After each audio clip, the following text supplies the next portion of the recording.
Welcome to Marbella Spa and Salon. We have a beautiful young lady right here that's going to a wedding today. So we're going to do something that's really cool, a braided woven look into a sewed up bun, which is going to be really cool. To start off her look, we used the Plump and Wash and Rinse by KEVIN.MURPHY.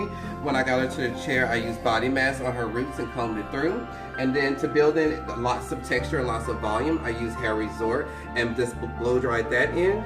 Once I finished that, I went ahead and used Hair Resort spray that has heat protection up to 428 degrees on her hair from mid shafts to ends, and then use my iron to give her a little bit of body and movement. And now I'm going to go in and create that woven piece using the deep side part and just follow her hairline.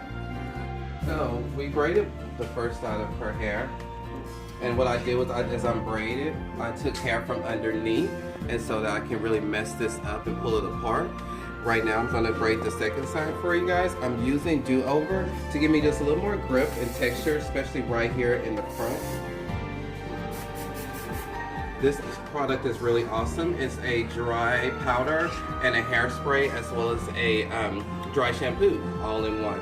Best product ever. It's a product that I didn't know that I needed until I got it, and I was like, oh my god, that's it.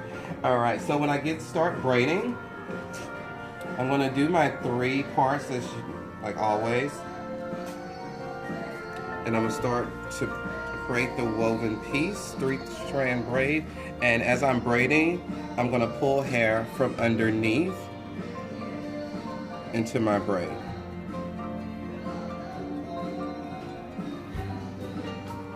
Now what this is going to do is going to make sure that the braid sits low to her, right alongside her hairline, basically parallel to her hairline.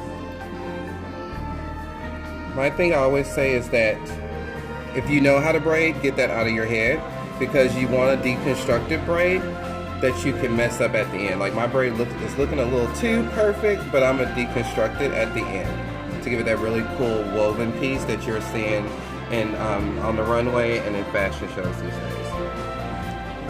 Plus, with the fact that it is rodeo season here in Houston, this look is going to be perfect. She's going to go to a wedding that's going to be at a barn. So we're going to make it super high-end editorial, yet cute and sexy. Sounds good? Awesome!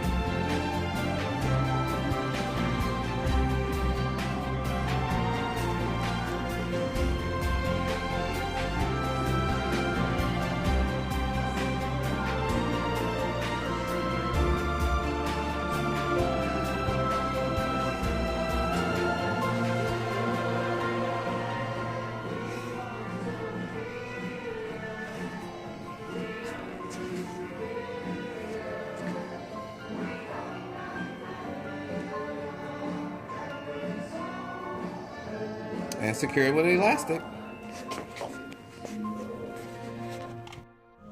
Alright, so as you can see, she has some wispies going on right here that don't want to behave. So what I'm going to do is take a little freehold from the KEVIN.MURPHY line and just kind of use that with my hands to kind of put that into place. Also, you see that I kind of really judged up the braid and made it messy.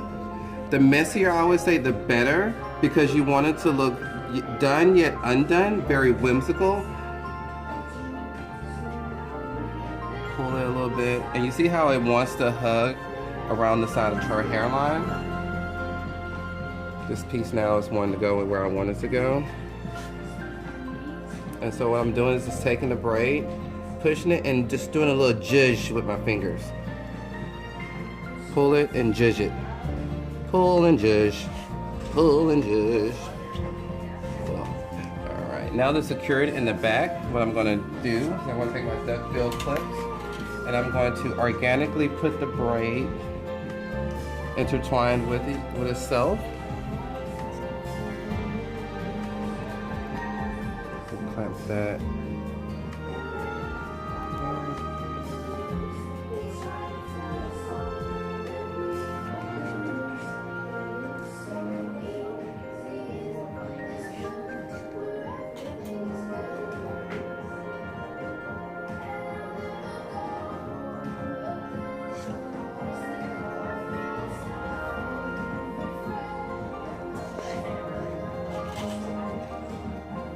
I'm using the duckbill clips to hold the look in place so I can stand back and check it for balance.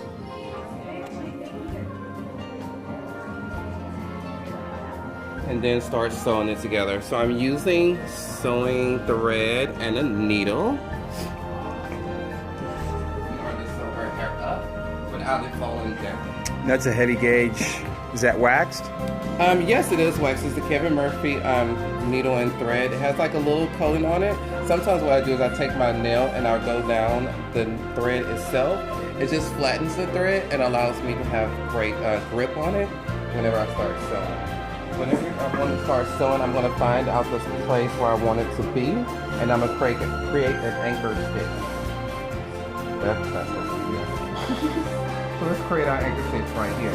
To do so, have her tilt her head down a little bit. I'm gonna go in,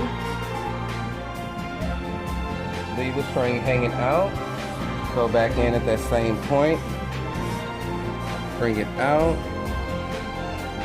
create a small loop, leave it loose, go right back in, bring it around, that's my second loop, pull a little tighter, then go back in. This is my third time going in to create another loop. On that third loop, I'm gonna pull a little tighter. And I always like to do the blanket stitch where I'm gonna go in through the loop and pull. Now this is gonna secure that her hair is not gonna go anywhere, okay? Now to secure this, I'm gonna go in at any point, go down and up.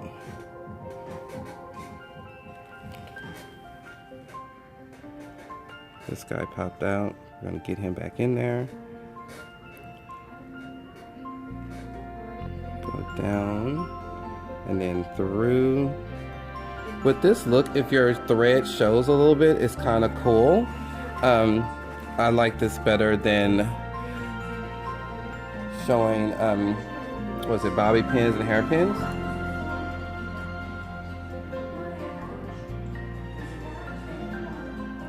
And what you want to do is always go in at the same point and then down and up.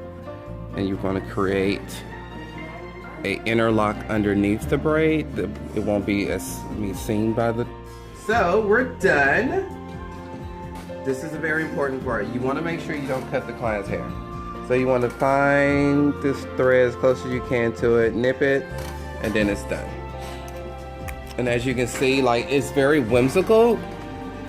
The braid, I feel, is really cute. It's messy, yet it's perfect. One thing I like to do is I like to take my do-over and just go around. Kind of give it a little extra texture so those little bits come out. Does it feel secure? It does. Awesome. I always let clients know that when they get ready to take this down, to phone a friend, let the friend know to find the string in here and just snip it. Once they snip it, it's gonna unravel. Take this off of you, baby.